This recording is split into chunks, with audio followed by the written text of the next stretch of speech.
Haleluya Bapak Ibu Saudara yang terkasih dalam nama Tuhan Yesus. Oleh karena kasih setia dan kebaikan Tuhan, kembali kita berjumpa dalam ibadah raya online GKI Padang. Hari ini Minggu 30 Agustus 2020. Sekalipun kita belum beribadah secara fisik dan bertemu dengan saudara seiman kita, biarlah kita tetap bersuka cita oleh karena pertolongan dan kebaikan Tuhan. Dan bagi Bapak Ibu Saudara yang pertama kali mengikuti ibadah raya online, selamat beribadah dan selamat diberkati melalui pujian, penyembahan, serta kebenaran firman Tuhan yang sebentar lagi akan memberkati kita. Dan minggu ini adalah minggu akhir di bulan Agustus tentang tema pengampunan. Mari kita persiapkan hati kita, serta minggu depan kita akan memasuki bulan yang baru dengan tema yang baru. Minggu depan kita juga satu meja dengan Tuhan kita. Dengan perjamuan kudus kita persiapkan roti sebagai lambang daripada tubuh Tuhan Yesus, serta ada air putih dan juga teh manis sebagai lambang daripada darah Tuhan Yesus. Mari kita persiapkan dengan baik. Dan juga Ibu Saudara kasih, sebagai renungan bagi kita pada minggu ini, diambil dalam kitab Mazmur 130 ayat 4 sampai dengan 5. Tetapi padamu ada pengampunan supaya engkau ditakuti orang. Aku menanti-nantikan Tuhan, jiwaku menanti-nanti. Aku mengharapkan firman-Nya. Mari seluruh umat Tuhan kita baca bersama-sama Mazmur 130 ayat 4 sampai 5. Tetapi padamu ada pengampunan supaya engkau ditakuti orang. Aku menanti-nantikan Tuhan, jiwaku menanti-menanti, dan aku mengharapkan firman-Nya. Tetaplah kita menantikan janji Tuhan serta berpengharapan dalam kebenaran firman Tuhan. Selamat beribadah, Tuhan Yesus memberkati. Happy Sunday GKI, sebab kebaikan Tuhan selalu mempesona hidup kita.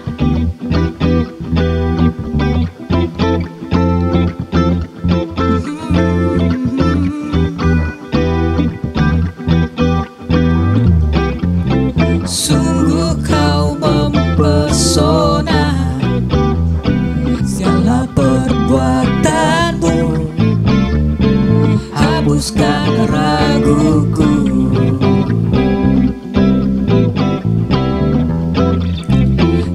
Buktikan kasih-Mu,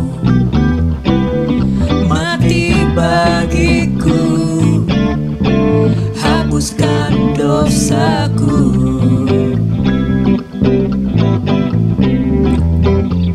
Sungguh kau mempesona, segala perbuatanmu hapuskan raguku.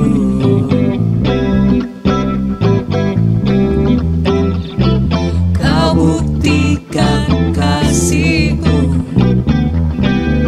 mati bagiku, hapuskan dosaku.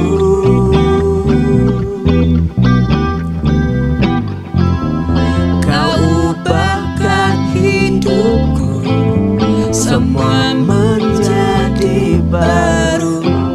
Sekarang ku bersuka di dalam-Mu, Yesusku. Kau jagai hidupku, melangkah di jalan-Mu, sampai ku terima mahkota kehidupanku.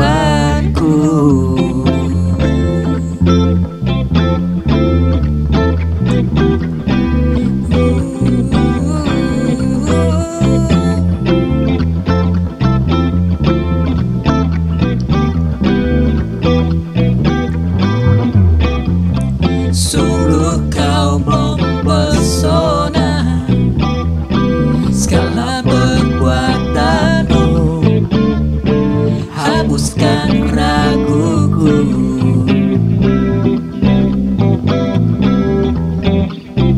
Kau buktikan kasih-Mu, mati bagiku, hapuskan dosaku.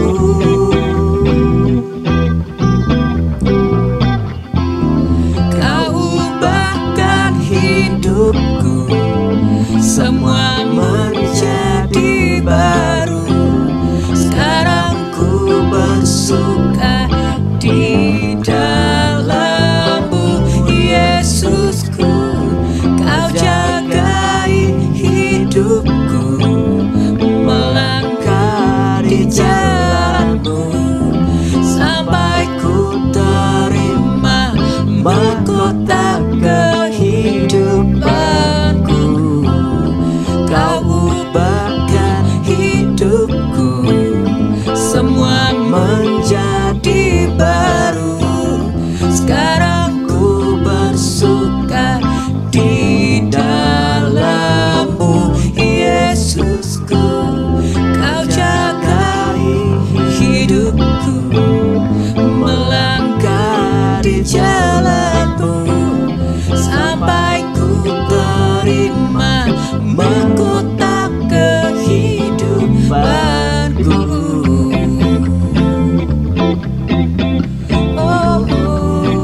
serahkan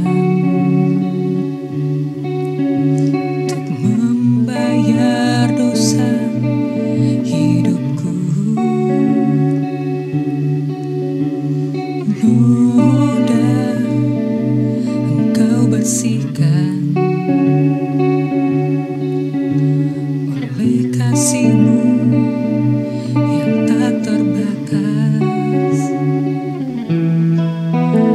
Ku serahkan hidupku Tuhan, Kristus di dalamku untuk selamanya. Ini aku dalam rahmat-Mu, kisah cinta terbaik, kasih-Mu Yesusku.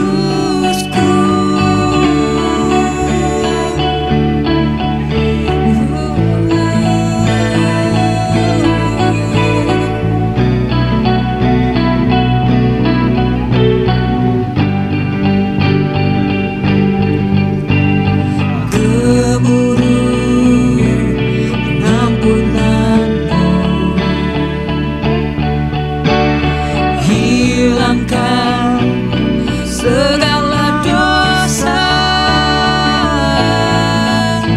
ku serahkan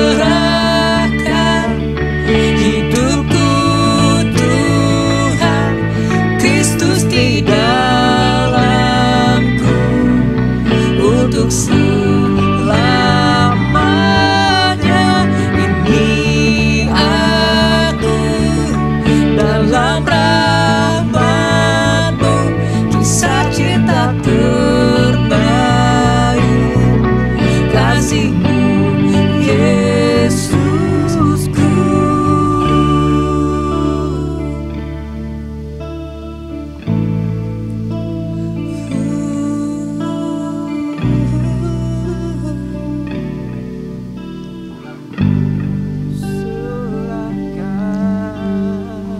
Ini hidupku,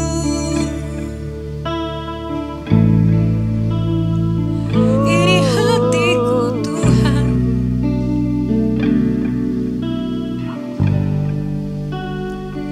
Ku berikan segalanya padamu, Yesus. ku berikan yang terbaik bagi Tuhan saja. Hanya padamu kami naikkan sembah, kami naikkan pujian bagi-Mu. Kau yang layak, Yang telah selamatkan jiwaku, yang telah membawaku pulang, yang telah menebus dunia. Aku bernyanyi, yang telah selamatkan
kasih-Mu yang terbaik bagi kami.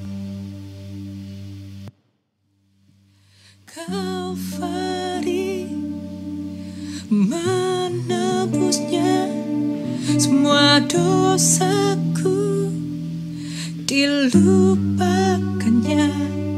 Segala pujian pada Sang Penebus, Kalvari penebusnya.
Mari kita satukan hati kita untuk menaikkan doa, ucapan syukur, serta topik doa kita kepada Tuhan.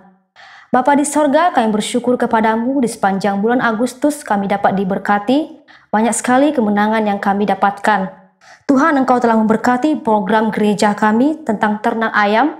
Tahap 3 dapat dipanen dan dapat dibagikan kepada jemaat Tuhan. Kami juga bersyukur Tuhan, hubungan dengan adik dapat dipulihkan. Engkau juga telah memberkati daripada keuangan umat Tuhan sehingga dapat membayarkan uang sekolah anaknya di bulan Agustus. Tuhan, kami juga bersyukur kepadamu sudah sembuh dari sakit sehingga dapat bekerja kembali, serta hasil kebun tidak ada yang dicuri. Engkau juga telah memberkati Tuhan, di mana 1 bulan yang lalu air pump di rumah dinas salah satu jemaat Tuhan tidak berfungsi dengan baik, sekarang dapat berfungsi dengan baik. Kami juga bersyukur Tuhan, umat-Mu dapat mengelola keuangan dengan baik sehingga kebutuhan dapat tercukupkan. Tuhan, terima kasih buat kemenangan yang telah Kau berikan bagi kami.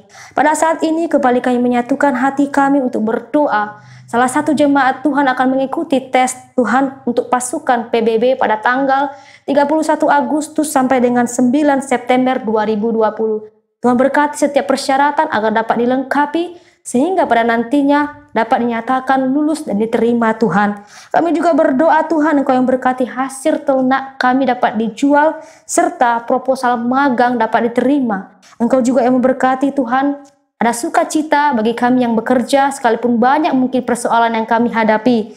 Kami juga berdoa Tuhan agar kesembuhan dari sakit penyakit yang ada dalam tubuh kami, Engkau yang menyembuhkan dan mengangkatnya Tuhan.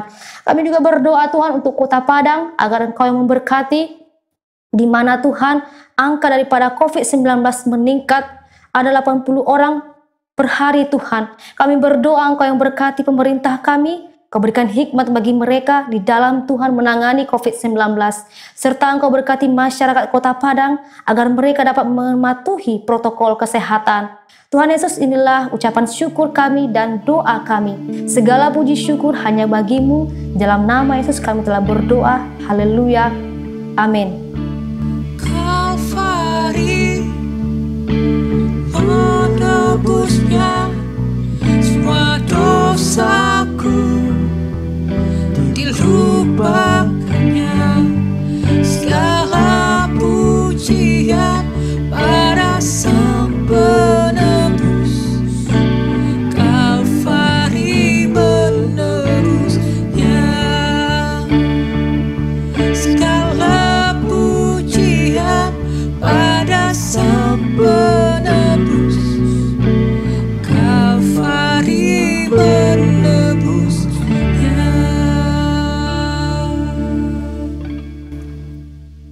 Amin, amin.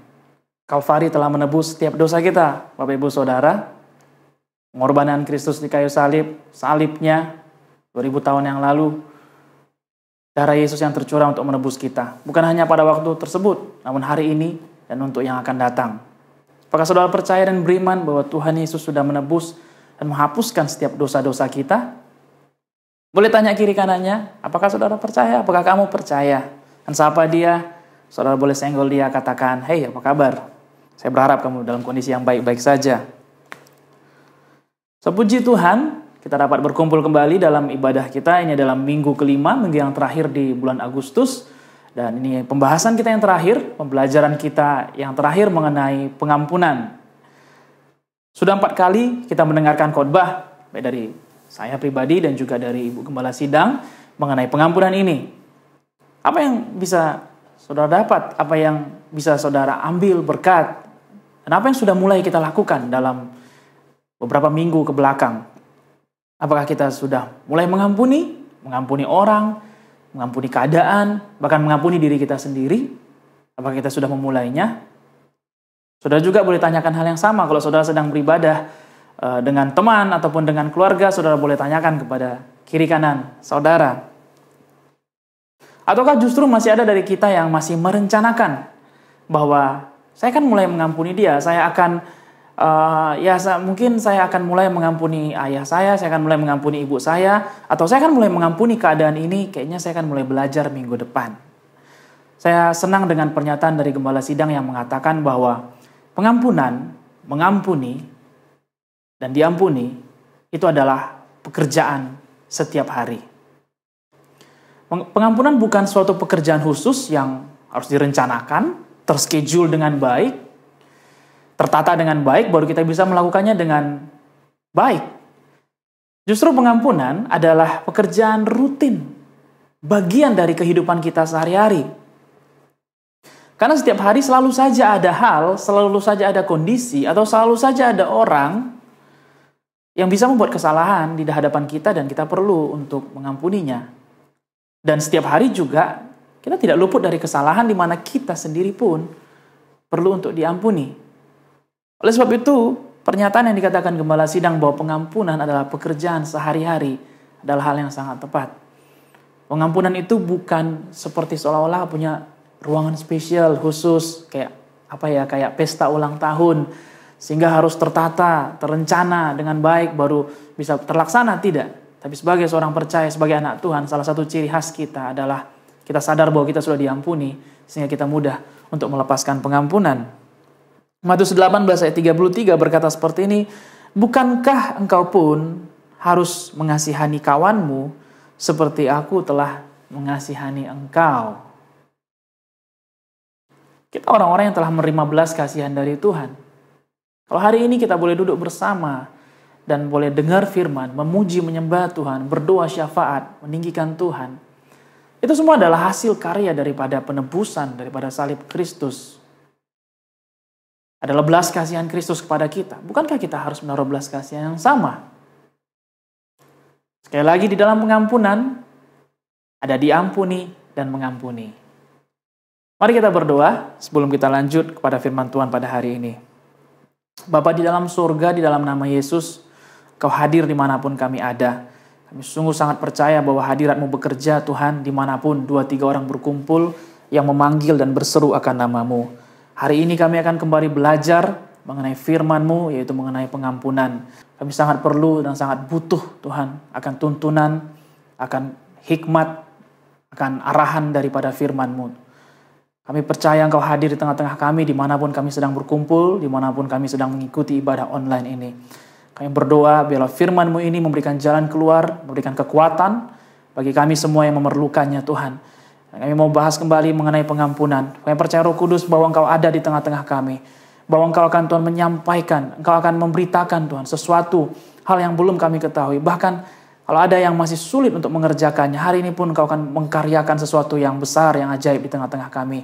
Terima kasih Bapa, Roh-Mu hadir, melembutkan setiap hati, membukakan setiap telinga, supaya kami dapat mengerti dan mengerjakan firman-Mu. Dalam nama Yesus kami ucap syukur dan kami berdoa, haleluya. Amin. Mari kita buka firman Tuhan dari Yohanes 9 ayat 1 sampai ayat 7.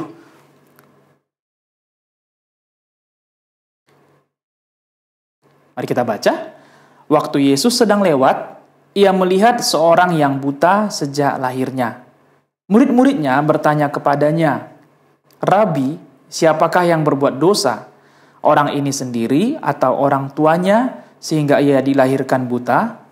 Jawab Yesus, "Bukan dia dan bukan juga orang tuanya, tetapi karena pekerjaan-pekerjaan Allah harus dinyatakan dalam dia. Kita harus mengerjakan pekerjaan Dia yang mengutus aku selama masih siang. Akan datang malam di mana tidak ada seorang pun yang dapat bekerja. Selama aku di dalam dunia, akulah terang dunia." Setelah ia mengatakan semuanya itu, ia meludah ke tanah dan mengaduk ludahnya itu dengan tanah, lalu mengoleskannya pada mata orang buta tadi, dan berkata kepadanya, "Pergilah, basuhlah dirimu dalam kolam Siloam." Siloam artinya yang diutus. Maka pergilah orang itu, ia membasuh dirinya, lalu kembali dengan matanya sudah melek. Ayat firman Tuhan ini bercerita bukan tentang perumpamaan, tapi tentang sesuatu yang sedang Yesus kerjakan, yaitu menyembuhkan mata seorang yang buta. Dari ayat 1 sampai ayat 7, Bapak Ibu Saudara, ada dua respon yang bisa kita pelajari. Yang pertama adalah respon murid-murid. Kita bisa lihat respon murid-murid ini dari ayat 1 sampai ayat 2. Dalam cerita ini ada seorang buta yang sedang lewat, dan kemudian Yesus dan murid-muridnya melihat orang buta ini. Ya, tentunya orang buta kalau sedang jalan kita bisa dengan cepat mengetahui bahwa mereka tidak bisa melihat. Mungkin mereka memakai alat bantu, atau mungkin mereka sedang meraba, atau ada hal yang tidak biasa dilakukan oleh orang yang bisa melihat yang sedang mereka lakukan. Ketika ada orang buta, respon yang pertama adalah respon murid-murid. Sini bisa kita pelajari, di mana murid-murid melihat orang buta, ada satu kasus yang terjadi. Buta. Kalau bicara buta, berarti orangnya nggak bisa melihat. Lalu murid-muridnya tanya begini, "Rabi, siapakah yang bersalah?" Perhatikan pernyataan ini Bapak Ibu Saudara. "Rabi, siapakah yang berbuat dosa?" Rabi, siapakah yang berbuat dosa? Orang ini atau orang tuanya? Kenapa murid-murid menanyakan hal tersebut? Karena di dalam hukum Taurat, kita bisa lihat dalam Keluaran 20 ayat 5, berkata seperti ini. "Jangan sujud menyembah kepadanya atau beribadah kepadanya." Ini salah satu isi daripada hukum Taurat. "Sebab aku Tuhan Allahmu adalah Allah yang cemburu, yang membalaskan kesalahan bapa kepada anak-anaknya, kepada keturunan yang ketiga dan keempat dari orang-orang yang membenci aku." Murid-murid sebelum mereka mengenal Yesus, tentunya mereka mengenal hukum Taurat, dan mereka sangat mengerti bahwa dalam hukum Taurat ada pembalasan kepada keturunan kedua, ketiga, keempat dari orang-orang yang berbuat dosa, atau dari bapak-bapak yang melakukan dosa pada masa lalunya. Dan ini yang mereka angkat. Sehingga ditanya Tuhan Yesus, "Rabi, siapa yang berbuat dosa?" Sebenarnya mereka tidak salah menanyakan hal ini. Karena memang murid-murid sebelumnya belajar atau mengetahui mengenai hukum Taurat. Pada perjanjian lama, Bapak Ibu Saudara, penyakit erat sekali dikaitkan dengan dosa dari orang tua. Oleh sebab itu, cara pandang murid-murid pada waktu itu, responnya, cara pandang mereka adalah, "Oh, ini ada orang buta, ini pasti akibat dosa." Padahal kalau bicara yang orang buta, hanya satu kekurangannya, yaitu tidak bisa melihat.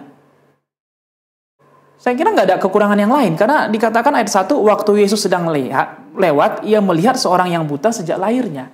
Hanya buta, tidak dikatakan bisu, tuli, lumpuh, ataupun yang lainnya. Hanya buta.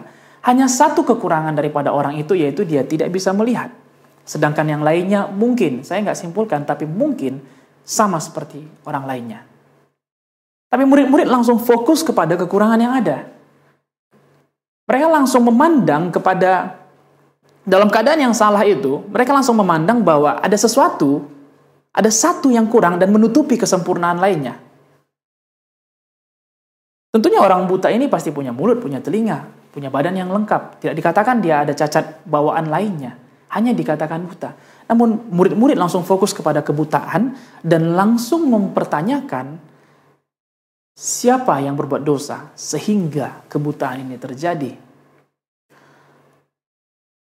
Tidak bisa dipungkiri Bapak Ibu Saudara, hari ini kalau kita adalah orang-orang yang sudah melewati berbagai macam hal buruk yang terjadi di masa lalu kehidupan kita.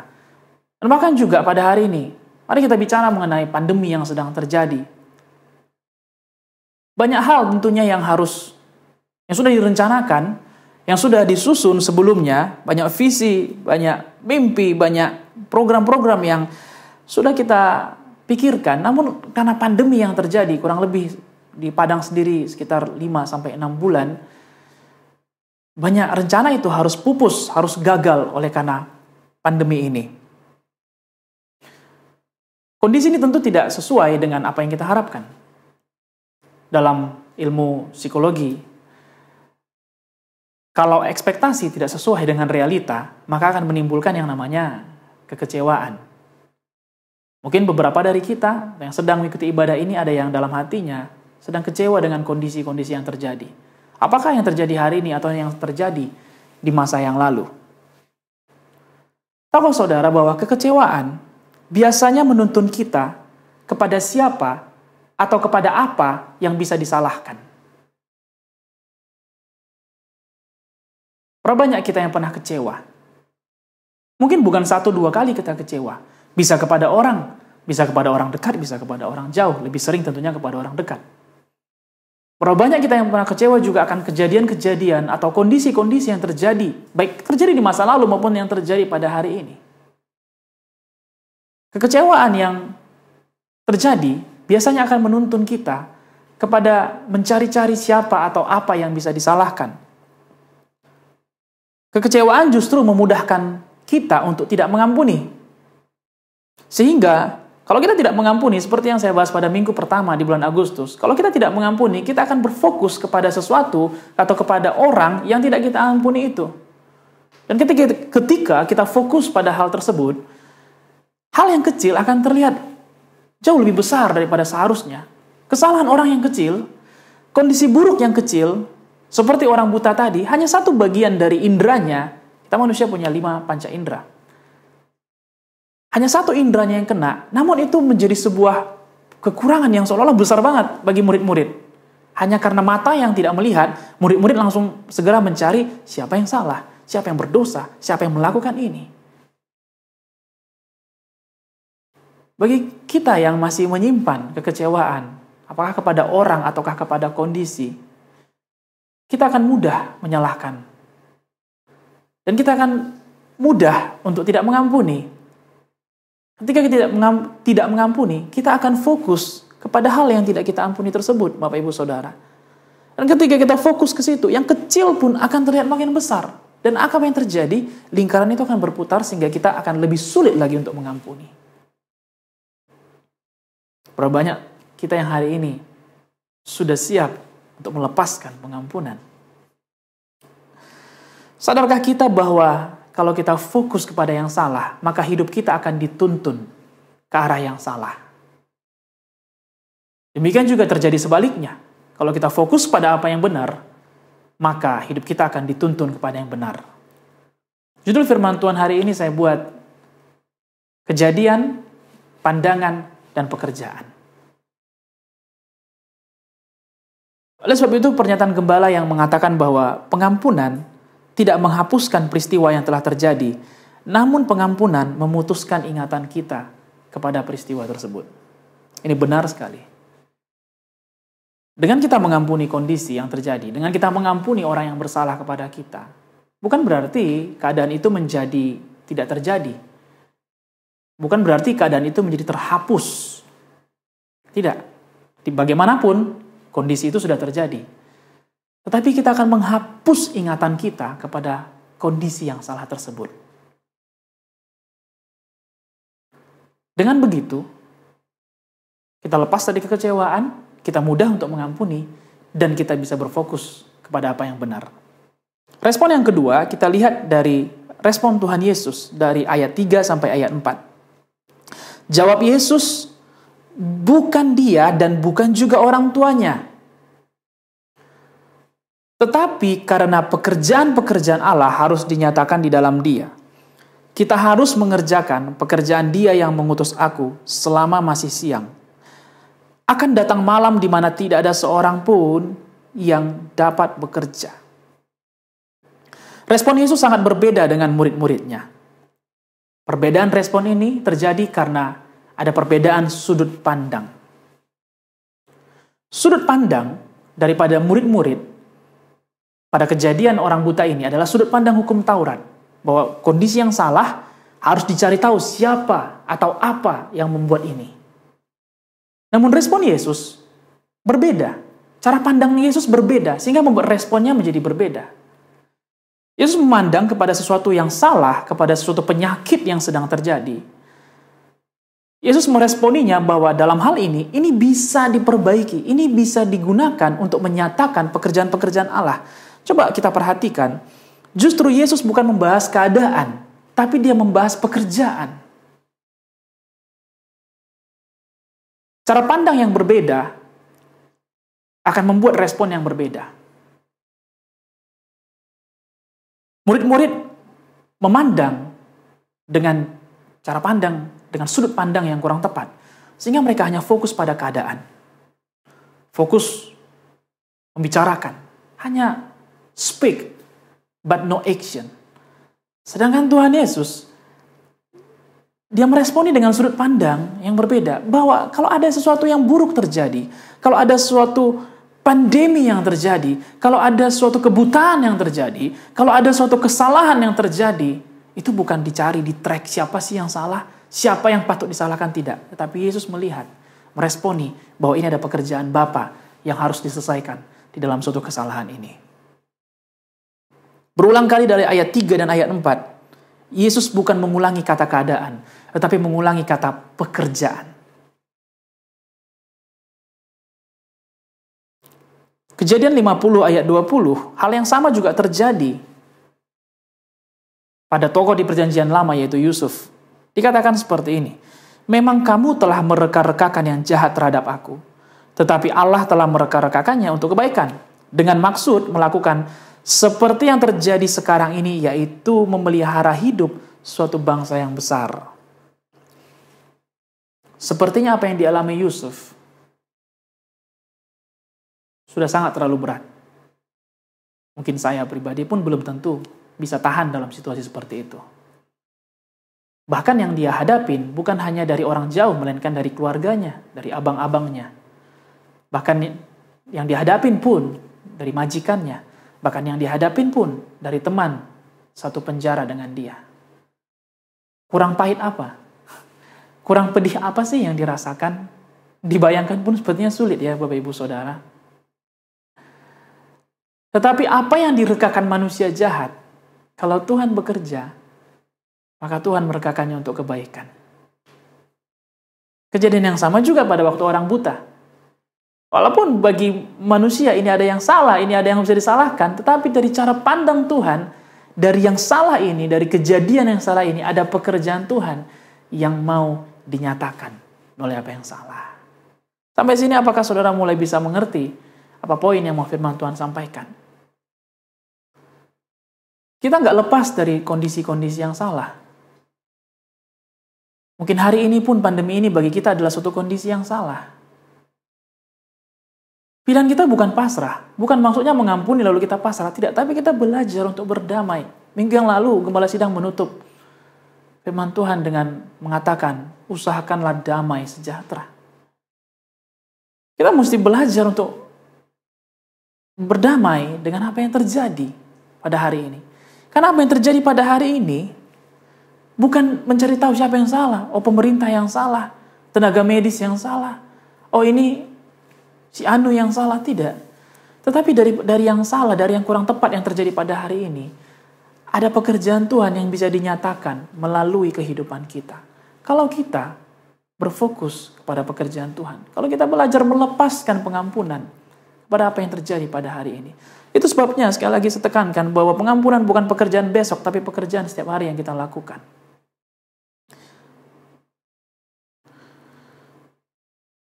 Saudara-saudara, kita semua sudah diampuni oleh darah Kristus. Kita semua sudah ditebus dengan darah yang mahal. Bukan hanya kita yang tahu, tapi setan pun tahu akan hal ini. Kita ditebus bukan hanya pada hari ini, tetapi untuk kedepannya pun kita ditebus. Itu sebabnya setan gak bisa membatalkan pengampunan yang Tuhan berikan.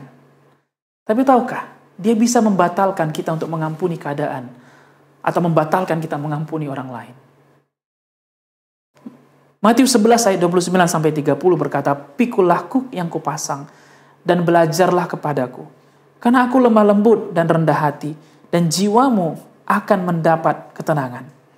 Sebab kuk yang kupasang itu enak, dan bebanku pun ringan." Setan tahu bahwa dia tidak bisa membatalkan pengampunan yang Tuhan berikan. Setan tidak bisa membatalkan kelegaan yang Tuhan berikan melalui kematiannya di kayu salib. Tapi dia bisa membatalkan pilihan kita untuk mengampuni, sehingga beban kita yang seharusnya diangkat, muncul beban baru yang justru lebih berat. Beban memikirkan kondisi yang salah, beban memikirkan orang yang bersalah, orang yang menyakiti hati kita, beban karena dendam, beban karena kecewa, dan beban negatif lainnya. Itu sebabnya Matius 11 ayat 29-30, Allah berkata bahwa pikulah kuk yang kupasang. Karena ketika kita berfokus pada keadaan, kita lupa bahwa ada pekerjaan yang mau Tuhan nyatakan melalui kehidupan kita. Saya pribadi sangat bangga menjadi anak Tuhan dan sangat suka dengan memiliki seorang teladan seperti Yesus. Karena dia bukan hanya guru, bukan hanya Tuhan, bukan hanya rabi, tapi Yesus juga teladan bagi kita dalam cara berpikir, Bapak Ibu Saudara. Tidak hanya roh kita saja yang perlu diperbarui, namun pikiran kita pun perlu diperbarui dari waktu ke waktu. Karena dalam pikiran ini setan bisa bekerja. Yang tadinya kita mau mengampuni, setan bisa buat segala cara supaya kita tidak bisa mengampuni. Pikiran ini adalah medan peperangan bagi kita. Kita nggak bisa suruh lagi Tuhan untuk mengalahkan pikiran kita. Justru ini adalah pekerjaan kita setiap hari. Bagaimana kita memilih untuk mengampuni. Saat kita pilih untuk tidak mengampuni, itu saatnya kita sedang menawan pikiran kita. Dan saat pikiran kita tertawan, saat beban kita yang kita taruh di pundak kita, bagaimana mungkin kita bisa berjalan dengan bebas? Bagaimana mungkin karya Allah dinyatakan dalam kehidupan kita? Kalau ada beban, kalau ada sesuatu yang berat yang masih menindih kita. Siapapun yang mendaki gunung kalau membawa beban, seperti yang kita lakukan pada Victorious Camp. Kalau kita mendaki bukit lalu kemudian kita membawa beban, berat sekali. Capek sekali rasanya. Kondisi pandemi ini bisa kita analogikan, bisa kita bayangkan seperti sebuah bukit yang harus kita jalani. Karena kondisi ini bukan kondisi yang ringan bagi kita semua. Dan kalau kita pilih lagi untuk tidak mengampuni, kalau kita pilih lagi untuk kecewa, bukankah itu menambah beban bagi kita? Sehingga seharusnya ada pekerjaan yang Tuhan nyatakan menjadi terhambat. Karena kita terlalu letih untuk menanggung beban yang kita buat sendiri di pundak kita.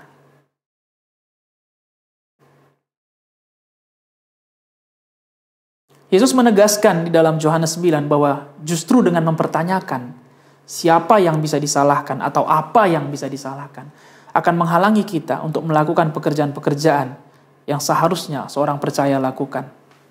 Keadaan yang salah justru dapat Tuhan pakai untuk menyatakan kuasa-Nya bila kita belajar berdamai dengan keadaan tersebut. Bagaimana caranya kita untuk mengampuni? Ada dua modal yang Tuhan ajarkan. Minggu lalu pun Gembala Sidang pun menyampaikannya. Saya akan menegaskan ada 2 poin. Kalau belum semua buah Roh Kudus belum bisa kita lakukan, paling tidak 2 poin ini menjadi modal yang paling besar. Modal paling dasar untuk kita bisa mengampuni, melepaskan pengampunan. Yang pertama adalah lemah lembut, yang kedua adalah rendah hati. Matius 11 katakan, belajarlah kepada aku, belajarlah kepada Yesus, karena aku lemah lembut dan rendah hati.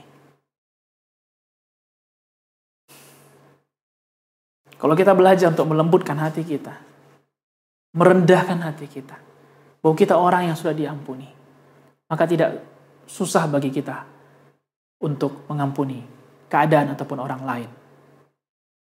Seringkali kita lupa bahwa kita orang yang sudah diampuni. Seringkali kita lupa bahwa kita orang yang punya hutang banyak yang sudah dilunasi. Seringkali kita lupa, seringkali kita lupa rasanya beban itu diampuni, sehingga kita jadi sulit untuk mengampuni. Bukankah Bapak Ibu Saudara kita sudah diampuni? Mengapa kita tidak mengampuni orang lain ataupun mengampuni keadaan? Bagaimana memiliki lemah lembut dan rendah hati? Filipi 4 ayat 8 berkata, jadi akhirnya saudara-saudara, semua yang benar, semua yang mulia, semua yang adil, semua yang suci, semua yang manis, semua yang sedap didengar, semua yang disebut kebajikan dan patut dipuji, pikirkanlah semuanya itu. Ini yang kita masukkan ke dalam pemikiran kita. Setiap perkara yang benar, setiap yang mulia, setiap yang adil, setiap yang suci, setiap yang manis, setiap yang sedap didengar, itu yang kita isi ke dalam pikiran kita, Bapak Ibu Saudara. Itu yang kita isi ke dalam pikiran kita. Jangan tambah beban kita dengan memikirkan keadaan yang salah dan siapa yang patut disalahkan. Mari isi kebenaran, isi yang manis, isi yang sedap didengar, supaya kita bisa berfokus kepada pekerjaan Tuhan yang mau Tuhan kerjakan melalui hidup kita.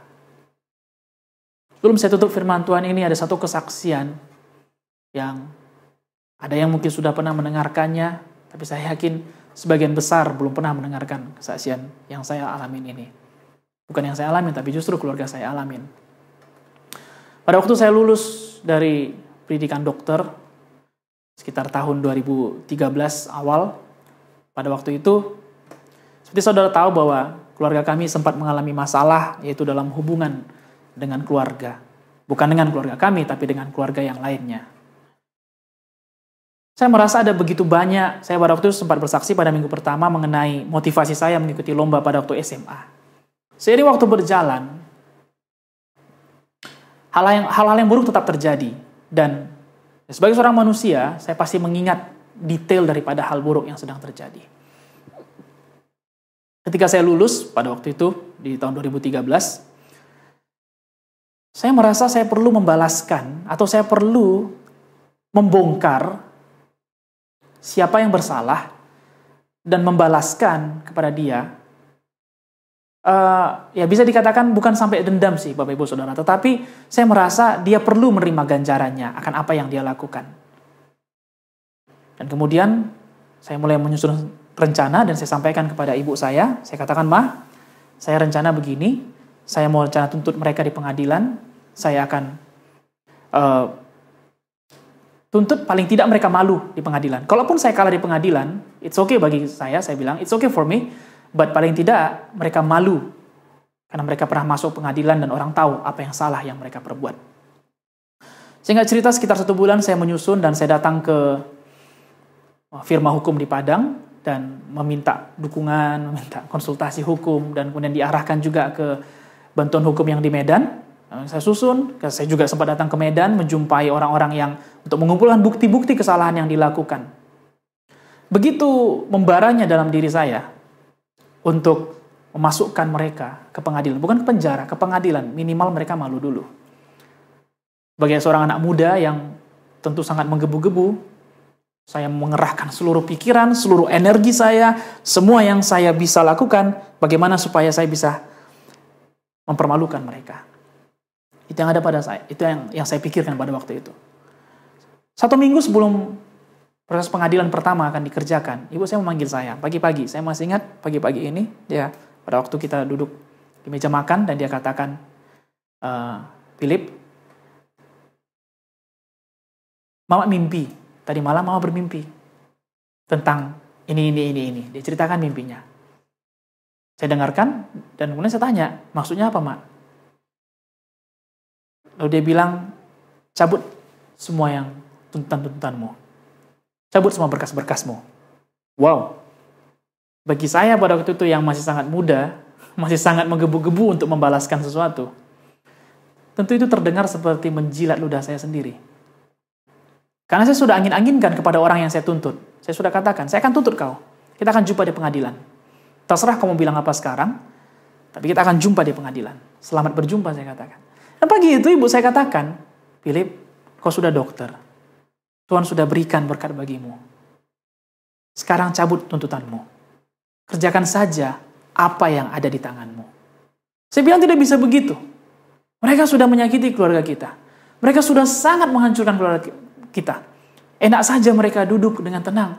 Enak saja mereka menikmati hidup, sedangkan kita harus berjuang, sedangkan kita harus berjerih lelah untuk kehidupan kita, saya katakan pada ibu saya. Ibu saya ulangi lagi, kau sudah dokter, kau kerjakan saja apa yang ada padamu. Itu kedengaran sangat buruk Bapak Ibu Saudara. Memang sih pengampunan kadang-kadang bisa terdengar sangat berat, sangat buruk dan sangat berat sekali. Ya, tidak mudah bagi saya, berhari-hari saya harus memikirkannya. Kalau saya tidak salah sekitar 5-7 hari, dan setelah seminggu saya hubungi firma hukum yang di Padang, saya katakan, "Bang, saya cabut tuntutan saya." "Loh kenapa adik? Kenapa kok dicabut? Kan sudah begini, sudah begitu." "Bang, ibu saya bilang dicabut. Kalau ibu saya sudah bilang, saya cabut." Singkat cerita saya cabut. Saya cabut karena hanya belajar patuh, padahal dalam hati saya masih banyak pertanyaan yang belum terjawab. Tapi saya belajar patuh, ya ibu saya bilang, kerjakan saja apa yang ada, saya belajar menghormati itu. Saya cabut, dan saya mulai belajar mengerjakan apa yang Tuhan berikan. Sebagai seorang dokter tidak mudah. Bagaimana harus pergi ke luar kota, ke Pasaman Barat, dengan gaji yang waktu itu sangat minim sekali. Tetapi Bapak Ibu Saudara, ketika sudut pandang kita berubah, pekerjaan Tuhan akan dinyatakan. Apa yang buruk pada hari itu yang sedang terjadi, ternyata Tuhan pakai orang tua saya, Tuhan pakai ibu saya, untuk mengingatkan saya, bahwa Tuhan mampu pakai keadaan itu, untuk mendatangkan kebaikan. Dan apa yang terjadi, Tuhan pelihara semuanya. Tuhan pelihara kami, Tuhan pelihara saya, Tuhan pelihara adik saya, sampai pada hari ini. Apa hak yang semestinya saya tuntut, Tuhan kembalikan lebih luar biasa lagi daripada itu. Itu sebabnya ketika Tuhan Yesus melihat ada orang buta, dia meludah ke tanah. Dia mengaduk tanah dan menempelkannya ke mata orang buta itu. Ludah, bagi hukum Taurat, pada hari Sabat, bekerja pun sudah salah, apalagi mengeluarkan sesuatu yang najis dari mulut. Imamat 15 saudara bisa baca nanti. Tapi Yesus bisa memakai sesuatu yang salah untuk melakukan mujizat bagi kita. Asal kita mau berdamai dengan kondisi itu.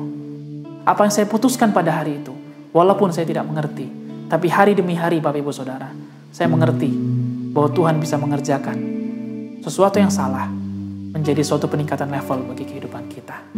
Saya berharap firman Tuhan ini memberkati kita semua. Dan saya berharap kita semua jemaat GKI Padang maupun siapapun Bapak Ibu Saudara, ataupun saudara yang baru pertama kali mengikuti ibadah ini, saya sangat berharap saudara bisa diberkati. Dan kalau saudara ada yang ketinggalan, saudara bisa melihat seri khotbah sebelumnya. Marilah kita nikmati pengampunan yang Tuhan berikan dengan belajar mengampuni orang lain dan mengampuni keadaan yang salah yang sedang terjadi. Tuhan Yesus memberkati, mari kita berdoa. Kami bersyukur padamu Bapa, karena Engkau Allah kami, sumber kekuatan kepada kami. Engkau yang mengampuni kami, menyucikan kami dari segala dosa, dari segala pelanggaran kami. Ajari kami untuk hidup terus mengingat akan kebaikan-Mu Tuhan. Bahwa mengampuni orang yang bersalah, mengampuni keadaan yang salah yang sedang terjadi, tidak ada apa-apanya dibandingkan pengampunan yang Engkau telah berikan. Terima kasih buat firman-Mu ini Tuhan. 5 minggu kami sudah belajar. Ada banyak hal yang bisa kami pelajari, yang bisa kami petik. Dan ini saatnya, waktunya bagi kami untuk mulai mengerjakan. Bukan besok Tuhan, tapi hari ini kami mulai belajar untuk mengerjakan. Jamalah setiap hati. Jamalah yang masih berat Tuhan untuk mengampuni. Jamalah setiap kami yang masih memiliki motivasi yang salah dalam hidup ini. Jamahlah Tuhan, jamahlah Roh Kudus. Mungkin pada waktu kami mengampuni, kami tidak mengerti. Mungkin pada waktu kami ampuni kesalahan itu, kami ampuni kondisi itu, kami tidak tahu kenapa kami mengampuni. Kami tidak tahu, bahkan mungkin ada banyak pertanyaan Tuhan yang membuat kami seperti masih terbata-bata untuk mengampuni. Satu hal kami percaya, step by step Engkau akan menuntun kami Tuhan. Dan Engkau akan berikan bahwa saat kami melepaskan pengampunan, itu saatnya gerbang surga sedang terbuka bagi kami. Itu saatnya Engkau akan mengerjakan pekerjaan yang baik melalui kehidupan kami Tuhan. Terima kasih. Terima kasih Tuhan buat firman-Mu Terima kasih buat setiap berkat-Mu. Bagi setiap jiwa baru yang baru pertama kali mengenal kekristenan, mengenal akan firman Tuhan dan mengikuti ibadah online ini. Tuhan, Engkau pun menjamah mereka. Dan Engkau pun menyatakan kasih-Mu kepada mereka. Bahwa Engkau adalah Bapa yang baik. Engkau mengampuni dosa mereka. Apapun kesalahan dan dosa kami, darah Yesus yang mahal, darah Yesus yang sudah tercurah di Kalvari, itu menebus dosa kami. Terima kasih Tuhan. Terima kasih. Pakai kami di dalam masa pandemi ini untuk menyatakan pekerjaan-Mu. Pakai kami Tuhan untuk menyatakan kebaikan-Mu bagi keluarga kami, bahkan bagi orang-orang lain di sekitar kami. Pakai kami Tuhan. Jangan kami berfokus kepada keadaan yang salah, tapi biarlah kami berfokus bahwa Engkau mampu untuk mengerjakan pekerjaan yang baik. Asalkan kami belajar, asalkan kami memilih untuk berdamai dengan kondisi yang sedang terjadi. Terima kasih Tuhan, kami lepaskan pengampunan. Baik bagi orang yang bersalah, maupun bagi keadaan yang salah yang pernah terjadi dalam kehidupan kami.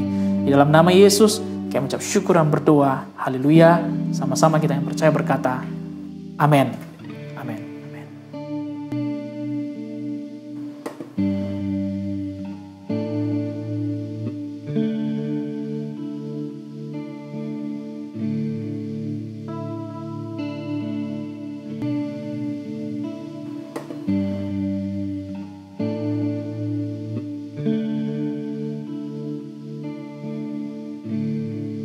Dalam tiap kejadian yang terjadi, apapun itu Bapak Ibu Saudara, mari milikilah sudut pandang yang benar. Supaya kita tidak fokus pada kejadiannya, tapi fokus kepada pekerjaan yang Allah mau lakukan. So this is the final week di bulan Agustus. Mari, bukan besok, tapi hari ini kita mulai mengerjakan pengampunan. Kita akan tutup ibadah kita. Kami juga mengucapkan terima kasih buat setiap jemaat yang terus berdoa. Setiap para pelayan, para pendoa yang terus mendukung ibadah online ini. Kita tahu ini awalnya tidak mudah, tapi kita mulai belajar adaptasi, belajar berdamai dengan kondisi yang terjadi. Dan saya percaya bahwa setiap sesi sermon yang diberikan itu memberkati kita semua. Mari Bapak Ibu Saudara yang sudah memberikan persembahan, kita angkat ke hadapan Tuhan. Kita yakin Tuhan melihat, kita percaya dengan iman bahwa Tuhan membalaskan berlipat kali ganda setiap taburan kita. Bapa dalam sorga, kami bersyukur kami bisa beribadah, dan kami bersyukur kami bisa memberikan persembahan. Berkatilah persembahan kami ini, biarlah menjadi suatu taburan yang baik Tuhan. Bukan hanya persembahan finansial kami, tetapi juga pujian penyembahan kami. Ide kami, tenaga kami, seluruh hidup kami Tuhan, kami bawa kepadamu. Uang yang kami bawa pada hari ini hanya sebagian daripada hidup kami Tuhan. Dan kami belajar untuk memberikan yang terbaik. Berkatilah apa yang kami kerjakan ya Bapa. Engkaulah sumber bagi kami, benteng perisai bagi kami yang menghalalkan segala belang pelahap, segala lalat pikat dan segala penyamun dari antara jalan kami. Dan kami percaya Tuhan, apapun yang kami kerjakan sepanjang firman-Mu ada di dalam pekerjaan kami, maka semuanya akan berhasil dan beruntung. Terima kasih kalau kami boleh beribadah pada hari ini. Makasih buat semuanya, buat para pelayan, para pendoa yang terus mendukung daripada ibadah online ini. Terima kasih buat jemaat, terima kasih buat rumah-rumah yang bisa kami pakai pada hari ini. Kalau setiap rumah bisa dipakai untuk memuji menyembah Tuhan, apalagi di kota Padang seperti kota ini Tuhan, kami sungguh sangat bersyukur Tuhan kalau tidak ada gangguan sampai pada hari ini. Terima kasih. Dan kedepannya pun kota kami ini pun tetap diberkati Tuhan, tetap dijagakan Tuhan dari segala mara bahaya, dan kota kami semakin mengenal Kristus melalui kehidupan setiap orang-orang percaya. Terima kasih Bapa. Kami bersyukur buat setiap firman-Mu, khususnya selama 5 minggu kami dapat mendengarkan mengenai pengampunan. Ini saatnya bagi kami untuk terus mengerjakan. Tema boleh berakhir, tetapi kami akan terus mengerjakan pengampunan ini setiap hari. Berkatilah gembala sidang kami, Tuhan terus taruhkan kekuatan, kemampuan Tuhan, dan juga api yang membara untuk melakukan misi pekerjaan yang sudah Kau titipkan kepada gereja-Mu. Berkati keluarga, para full-timer, core team, para leaders yang ada, para pelayan-pelayan yang ada. Terima kasih Bapa, kota kami ini dalam penjagaan Tuhan, gubernur, wakil gubernur, seluruh jajarannya Tuhan, Engkaulah jagakan Tuhan. Apapun rencana jahat tidak bisa berlaku atas kota kami. Pekerjaan Tuhan akan dinyatakan melalui sidang-Mu, melalui GKI Padang, dan melalui gereja-gereja lain yang ada di kota Padang Tuhan. Ingatkan kami semua untuk tidak berfokus kepada yang salah, tetapi berfokus bahwa ada pekerjaan yang akan Tuhan lakukan, sehingga yang salah sekalipun bisa menjadi cara Tuhan untuk mempromosikan kehidupan kami.